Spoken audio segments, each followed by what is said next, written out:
morning, neighbors. How are you today? It's a beautiful day in our neighborhood. If we were neighbors, you'd already know that. Let me change my jacket in a very neighborly fashion.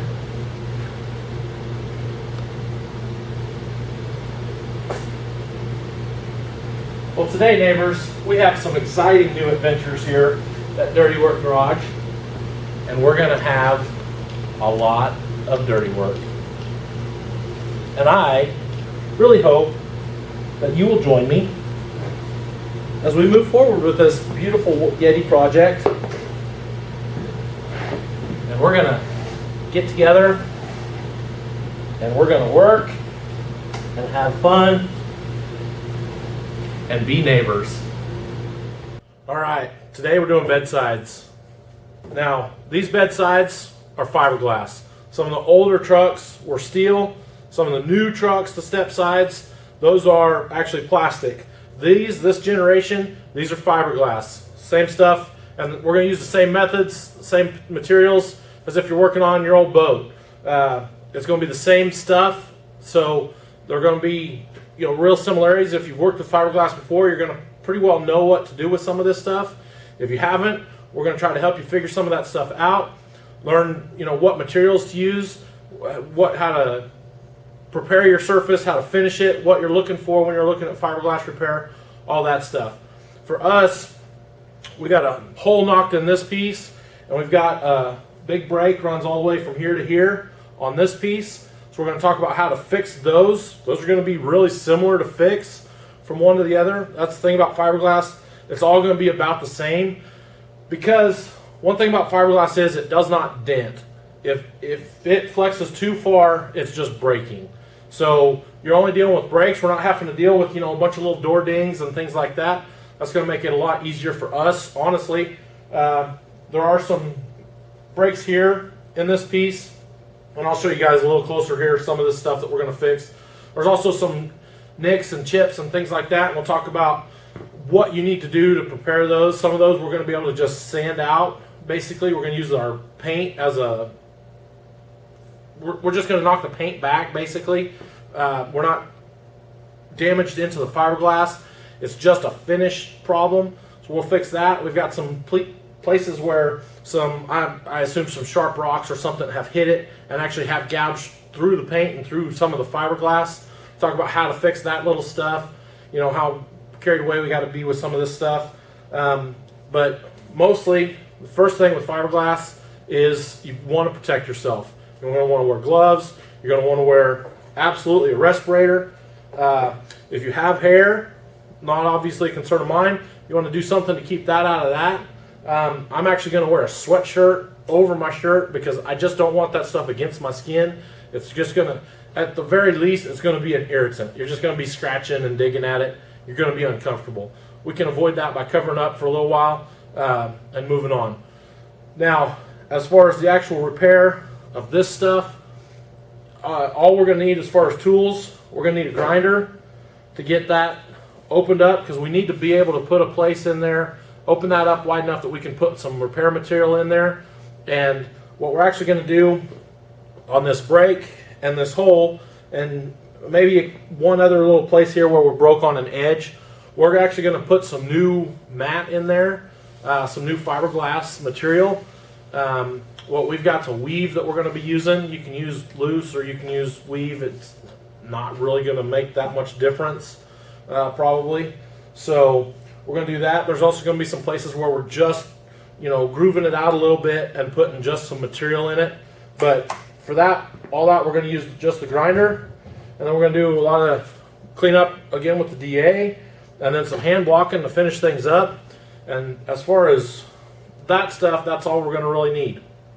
Now, with our repair material, what I'm going to use is actually, they call it an SMC repair. SMC is basically it's plastic infused fiberglass. They're using plastic in it instead of a resin. That's your main difference between SMC and fiberglass. You can use SMC repair to fix fiberglass. You cannot fix SMC with fiberglass resin. It won't work. It's just one of those things. I'm using Plyo brand. I'll try to hit a link in the description there for you. But when you get that material, it's actually going to come in a pack. And it's going to have a couple mixing tips, and we're going to need a gun for that. I'll show you that in a second. But it's going to come with some instructions in that pack of material, and it's going to tell you everything you pretty much need to know. If you got any questions that I'm not answering, maybe check out your sheet there. That'll tell you. For this material, we do need a gun. This is something I have anyways. Again, I'll try to hit a link in the description, and it's just going to go in here, and we're going to throw our tip on it, and we're just going to squeeze it out like a caulking gun. Is basically what it's going to be. This is a two-part, so it's going to catalyze itself. And when you first open this up, guys, you're going to take this off, break this tip off, and then you want to squeeze some out just into like a rag or something, and throw out that first little bit, because you want to make sure that it's squeezing both materials at the same rate. Basically, you want to make sure that one's not coming out sooner than the other, because if you start pumping this in there and you've got just the one piece, at the end of your repair, so you start here and you're pumping material around there, right here is never going to catalyze, and then you've got a problem before you ever got really started. You created a problem. So we're going to avoid that by just squeezing out a little bit of that. This isn't a big deal. But once we get that started, then you're going to put your tip on here. Always use your mixing tip. This thing's made, your material pumps through there, and it's basically got some baffles in there. They're going to mix that material all up, so that by the time it hits the panel, it's mixed. You're not having to worry about getting it nice and even like we're doing with body filler and some of those other materials. That gun and those tips are going to take care of that for you. So, again, can't stress it enough. Protect yourself. That's going to be the biggest thing with this. And you want to make sure that you got a nice even temperature when you're using products like this. I'm showing about 60 degrees in here today. That's a little cool. I'm going to heat it up. Once we're going, I'll turn on the heater and get it warmed up in here. But other than that, I think we're ready to dive into some of this. Real quick walk around before we really start into this repair, guys. This is our hole, about the size of my finger there. With that, we're going to bevel from the back side and the outside. We're going to put some material, some mat in there, and then some repair material, and blend that over. Then up here this is going to be just a nick in the paint. You can actually see the black primer underneath there. So that's just going to need feather edged out. This is a groove into the fiberglass just a little bit. So we're going to need to put a little bit of a repair material in that. Same as here. This one, again, just a little bit. We've got just some scratching that's just superficial stuff just in the paint. So we'll just have to feather that stuff out and fix that. Just some road damage in the front edge and along the back side, of course. That's to be expected. Four-wheel drive pickup. Lived in the country its whole life. This is the little spot in the wheel opening.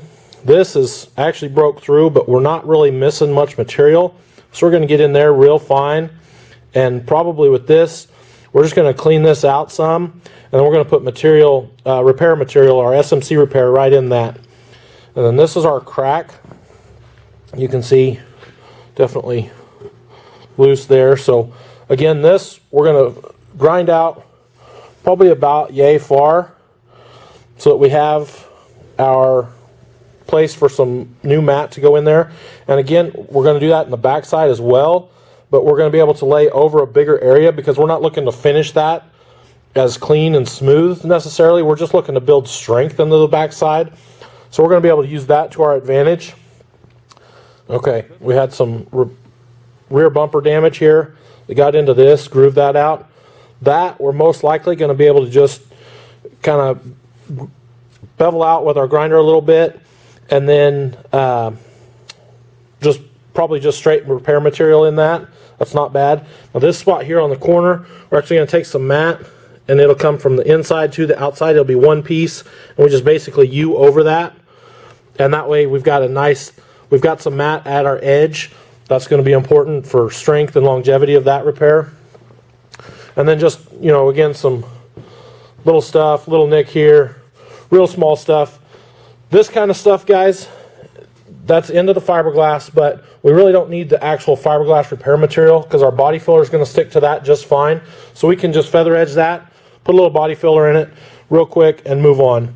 It'll be real fast repairs. If that's all the kind of stuff you've got, you're doing pretty well. So, all right, we're going to break out the protection equipment and get the grinder going and get into some of this.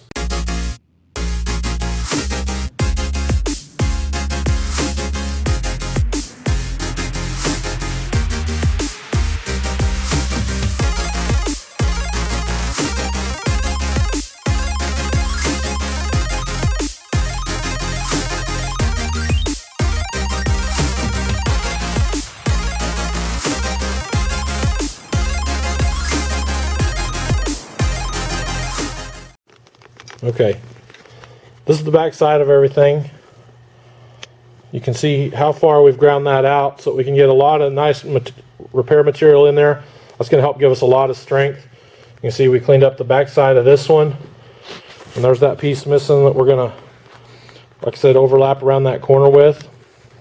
And guys, before I put any material in there, I'm going to DA this back with some AD grit, feather edge my paint edges. But I just wanted to show you real quick how big of an area you're looking for in behind your repairs. You just want it quite a bit bigger so you can really get that strength in there, because like I said, in these applications you're not going to see the back side of this, so we just want to build strength and use it to our advantage.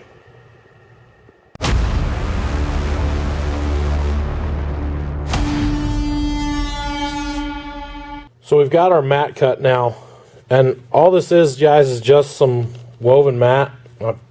I'll try to put a link in the description to some of this. It's nothing special. It's just something we want to be able to put impregnate our repair material into that and give this repair some strength and something to kind of tie all of this. You know, we want to tie one side of the brake into the other side so that becomes one solid piece again. And I've just got them laid up here. Obviously, guys, this isn't something perfect. You can see we got some overhang on this edge. Once that repair material's in there, then we can grind that back down. But right now, we're just looking to get something in there. And again, our repair material is what's going to do this repair. But we want this to just tie. You can see, you know, we got a hole here, and you can kind of make out the crack coming right up through here. We want this mat to just tie that together and give that material something more to bite into. You know, we've got a good grind on all of this area, and we just want some mat to kind of help hold that together, give it just a little more strength. It's just going to really work out to our benefit. Over here, what we got with this hole is once we get that backside, then we can just go right over, and that hole will be covered, and we'll have good strength there, and we'll be good as new. So I'm going to spread some material here and check back in a minute. Okay, before I put material on, guys, I didn't really think about it, but this is the outside. This is where that bumper I said had rubbed. What we're going to do, we're actually going to fill both sides, inside here and the outside. All this we're going to try to do at once so that all that repair material is soft and open, so that when we put our material in through this crack, that's actually getting in and biting right fresh with the stuff on the inside. That way we've got fresh repair material all the way from our outer surface all the way to our inner surface. All that's one piece tied together. We're not having to worry about going back in after this inside's done, regrinding and all that stuff. I'm going to try to do it all at one time just to make it a little quicker, hopefully a little stronger. We'll see. You know, mainly it's about being quick and efficient with the repair time here is what I'm going for.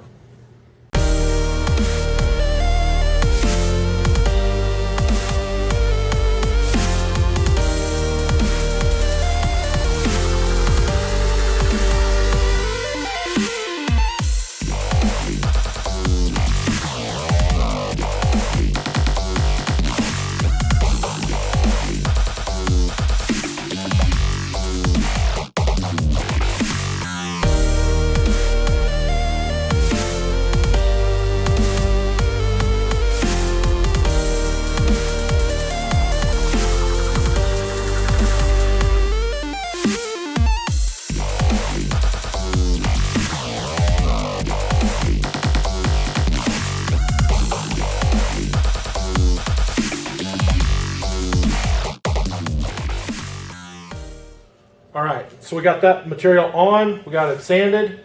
What I just roughed it in with some 80 grit on a DA, guys. That's all it took. Knocked it down. We got some, we took it below level because that product's not really made to finish work. What we're going to use for that is actually their finishing cream. That's going to be used more like a body filler, basically. It will have a little bit of strength to it, but that's not what we're looking for out of this product. We've already put the strength in our panel. You can see, guys, this is already, we had this big crack here. This is already panel bonded, stuck back together.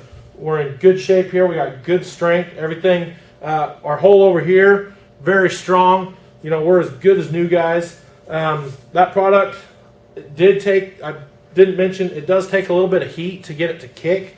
So I just used the heat gun same method as we've used to take off the decals. Run over that heat gun with it. Once that gets dry, you're good to go. Sand it, get it knocked out. Right now I'm going to mix this with this finishing cream. We are still going to use the gun, but what we're not going to use now is the tip. The tips will actually make the finishing cream kick too fast, and they'll aerate it a little bit. So we don't want either of those things. We want enough work time. So you actually mix this, squeeze it out onto a mixing board, and then mix it together just like we did with our body filler. The main purpose of putting it in this is that they want their ratio to be right. So if they can, on their end, they can tell you you're going to get a good repair. I'm down with that. So we're going to mix that up, put this on here, and once that dries, then we'll knock that down just like we would body filler. This is what we're actually going to use over these smaller areas, the little chips and nicks and stuff. This is going to be the product we put in those areas because we weren't looking for strength there. We're just looking for a little bit of fill. Knock this out real quick and catch back up. Final product on the finishing cream. One thing I want to point out, guys, this is that crack. Nice and smooth. We're finished out at 180. I was able to knock it back some with 80 grit and then switch over to 180 to put a final finish on it. So we're ready for primer there. The rest of the panels just need sanded. We're going to knock that down with 320. And if we come across any little, rock chips or anything, we'll just feather those out. And that'll prime shut everything that we've got left. But what I wanted to make sure you guys could see is the white here is our original, our actual SMC repair material, and the green is the finishing cream. Now, the gray to the outside is the original fiberglass. This is going to be your gel coat or whatever, and then our white paint, obviously. But what I want you to notice is the filler is only in the areas that we ground out. Because with fiberglass, again, it doesn't dent. So unless you're grinding it out, you don't need to bury all this stuff under something else. We got a nice even finish back right where it was from the factory. This is just because we ground that material out of there and then replaced it with our stuff. That's why anything is here. Other than that, it's all original fiberglass still, which is nice because these are hard to find in good shape. So just wanted you guys to see that real quick. All right, so all we got left on these bedsides, again, run a DA over them, then we'll make sure hit them with Scotch-Brite, any local places we can't get to. We want to be sure to prep all this stuff right, so we can prime it, be ready for primer paint, and then they're pretty well done, guys. And that's the thing that I want to just bring out right now is that we got the bed ready to go to primer. We got the tailgate, it's actually in primer. Did that behind the scenes stuff. These are going to be, I'll probably come down tomorrow, knock the sanding out on these. They'll be ready for primer. So, when you think about it, the back half of this truck, which accounts for, probably a good quarter to a third of this pickup overall, is going to be ready for primer and paint. So it's starting to seem like we've been at it a while. I get that. But we're making progress every day we come in here. That's what we're trying to accomplish, is we want to just move forward every day, and we're doing things right, so we're not going to have to redo any of this stuff in the future. We're making good solid repairs on stuff that's going to last us a long time, and we're going to be really happy with it. So just keep plugging away, and keep plugging away, but also I want you to do the neighborly thing and go hit that like button and subscribe to the channel and go find a project, get dirty.